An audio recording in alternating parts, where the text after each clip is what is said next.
નમસ્કાર વિદ્યાર્થી મિત્રો, પ્રકરણ 1 સંખ્યા પદ્ધતિ ભાગ 3 માં આપ સૌનું સ્વાગત છે।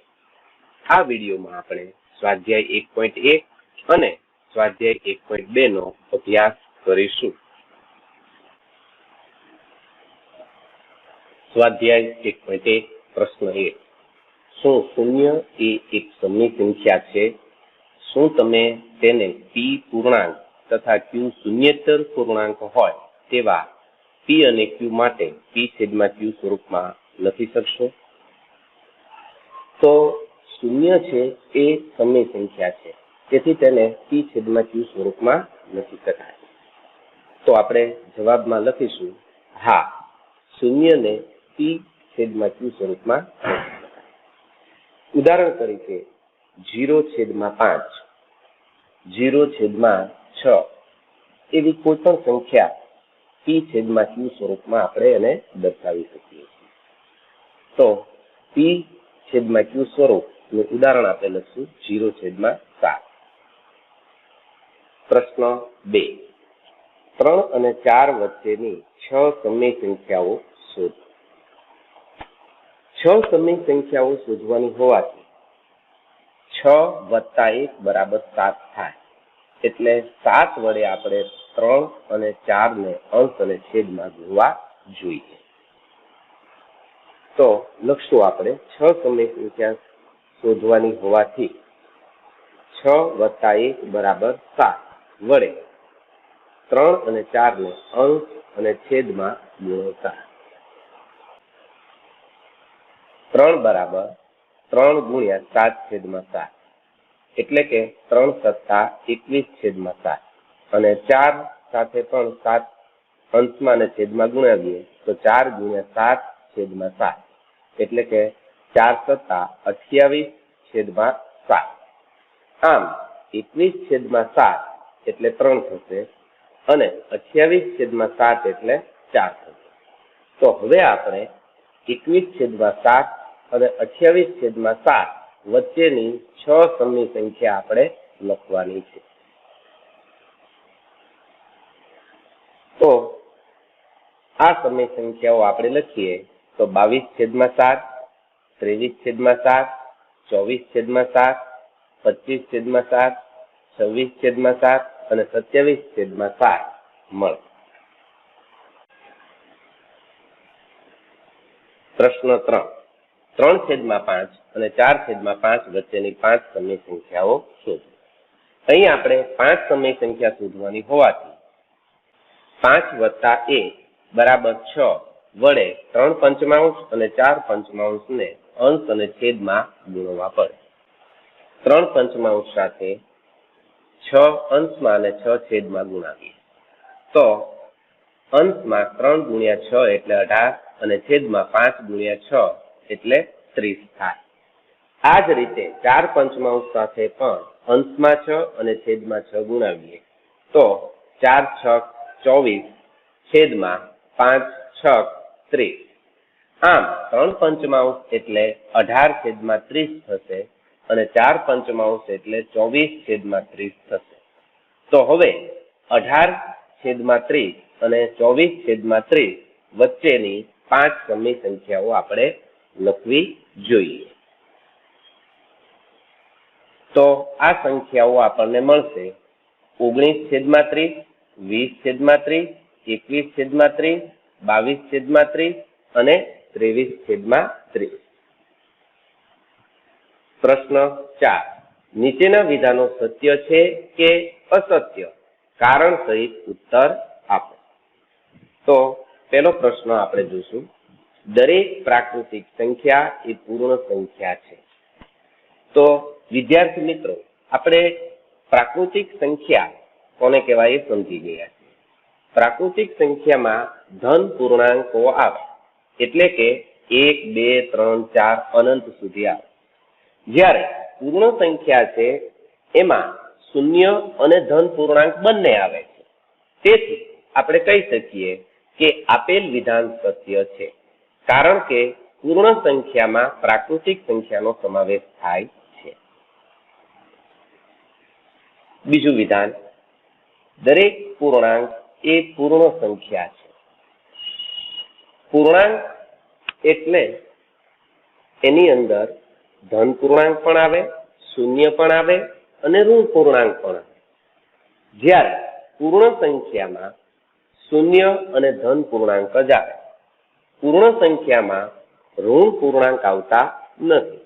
તેથી કહી શકાય કે આપેલ વિધાન અસત્ય છે, કારણ કે પૂર્ણાંકમાં ઋણ પૂર્ણાંકનો સમાવેશ થાય છે, પરંતુ ઋણ પૂર્ણાંક એ પૂર્ણ સંખ્યા નથી.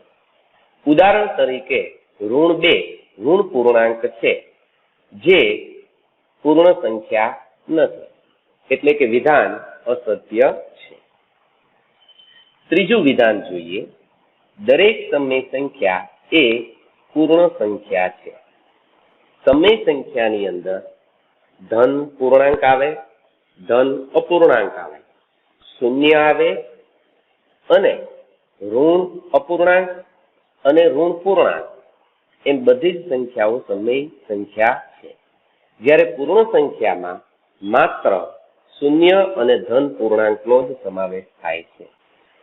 તેથી કહી શકાય કે આપેલ વિધાન અસત્ય છે, કારણ કે સમય સંખ્યામાં અપૂર્ણાંકનો સમાવેશ થાય છે, પરંતુ અપૂર્ણાંક પૂર્ણ સંખ્યા નથી. ઉદાહરણ તરીકે 3/5 સમય સંખ્યા છે, જે પૂર્ણ સંખ્યા નથી. તેથી વિધાન અસત્ય છે.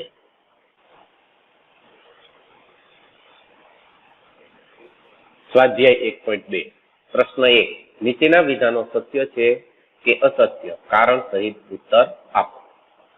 પહેલું વિધાન જોઈએ. દરેક અસમય સંખ્યા એ વાસ્તવિક સંખ્યા છે. હવે વાસ્તવિક સંખ્યામાં સમય સંખ્યા અને અસમય સંખ્યા બંનેનો સમાવેશ થાય છે.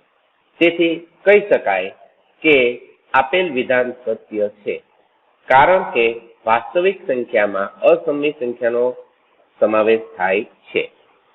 બીજું વિધાન જોઈએ. સંખ્યા રેખા પરનું દરેક બિંદુ કોઈક પ્રાકૃતિક સંખ્યા m માટે વર્ગમૂળ m સ્વરૂપનું હોય છે.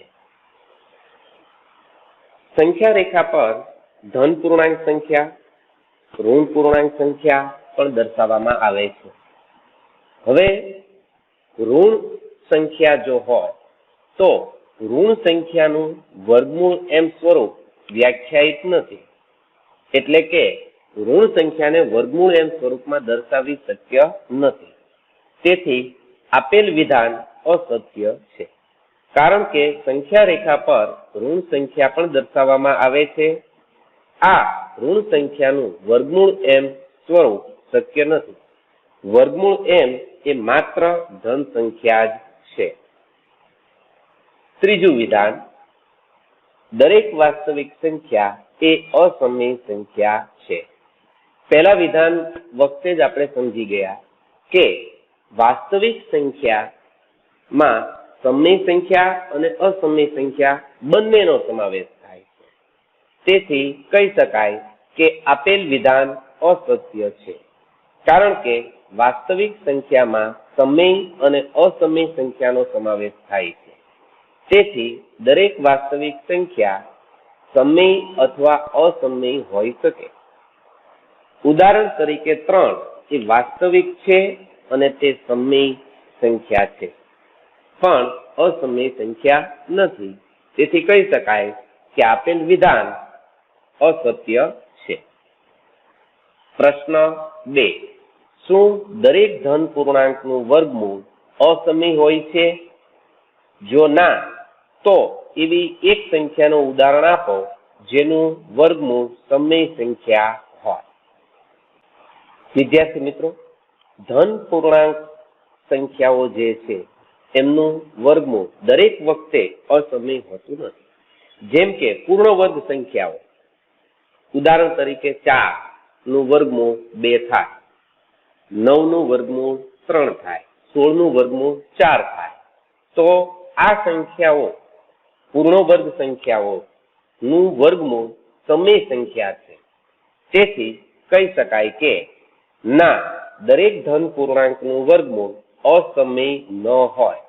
પૂર્ણ વર્ગ સંખ્યાનું વર્ગમૂળ સમય સંખ્યા હોય છે. ઉદાહરણ તરીકે વર્ગમૂળ 4 બરાબર 2, વર્ગમૂળ 9 બરાબર 3, વર્ગમૂળ 16 બરાબર 4 વગેરે. આમ અહીં 4, 9, 16 એવી સંખ્યાઓ છે કે જેનું વર્ગમૂળ સમય સંખ્યાઓ છે. પ્રશ્ન 3. વર્ગમૂળ 5 ને સંખ્યા રેખા પર કેવી રીતે દર્શાવી શકાય તે બતાવો. રચનાના મુદ્દા. સૌ પ્રથમ આપણે કોઈ એક રેખા દોરીશું.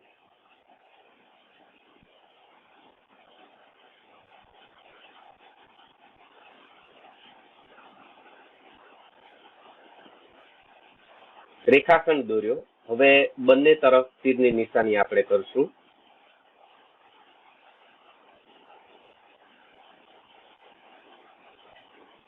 અને રેખા પર કોઈ એક બિંદુ આપણે O લેશું. O ને સંગત 0 લેવાનો.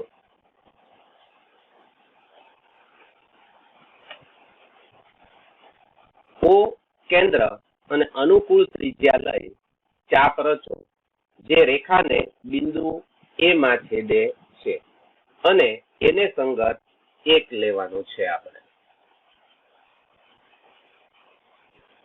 અહીં ચાપ દોરશું. એ બિંદુ અને એને સંગત 1 લેવાના. હવે એ કેન્દ્ર અને OA જેટલી જ ત્રિજ્યા એટલે કે પહેલી વાર જે ત્રિજ્યા રાખી હતી એટલી જ ત્રિજ્યા લઈ ફરીવાર એક ચાપ દોરવાની જે રેખાને બિંદુ B માં છેદે છે અને B ને સંગત 2 લ્યો.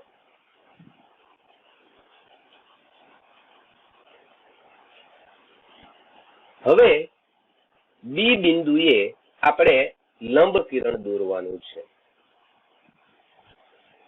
તો એના માટે આપણે કંપાસમાં આવતા ત્રિકોણનો ઉપયોગ કરીશું.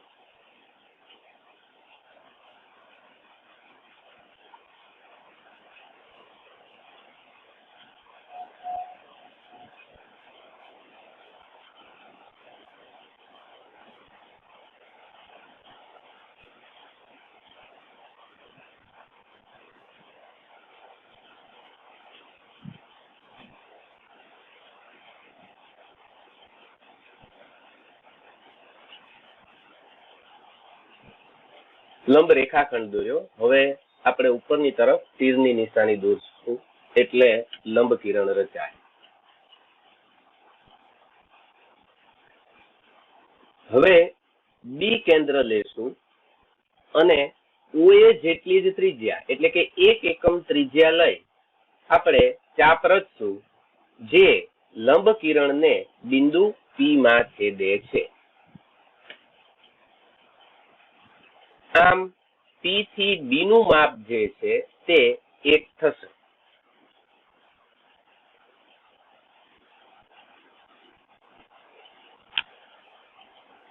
P થી B નું માપ 1. હવે OP રેખાખંડ જોડવાનો છે અને OP બરાબર વર્ગમૂળ 5 થાય.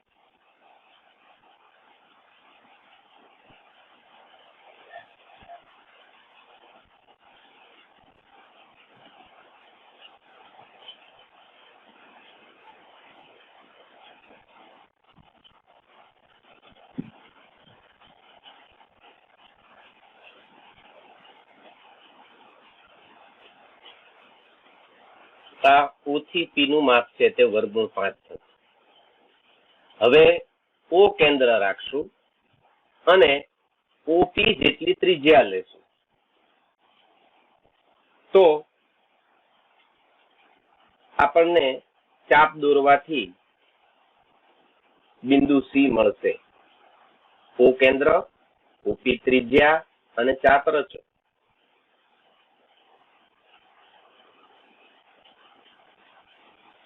જે રેખાને કોઈ એક બિંદુ C માં છેદે છે અને C ને સંગત વર્ગમૂળ 5 થાય. હવે C ને સંગત વર્ગમૂળ 5 થાય છે તેની યથાર્થતા આપણે ચેક કરીએ. તો યથાર્થતા જોઈએ. આ ત્રિકોણ OPB ની અંદર OB નું માપ છે તે 2 છે, PB નું માપ છે તે 1 છે અને ખૂણો B છે એ કાટખૂણો છે. તેથી પાયથાગોરસના પ્રમેય પરથી કહી શકાય કે OP વર્ગ બરાબર OB વર્ગ વત્તા PB વર્ગ. અહીં આપણે OB વર્ગમાં OB બરાબર 2 અને PB બરાબર 1 મૂકીશું. તો OP વર્ગ બરાબર 2 નો વર્ગ વત્તા 1 નો વર્ગ થાય.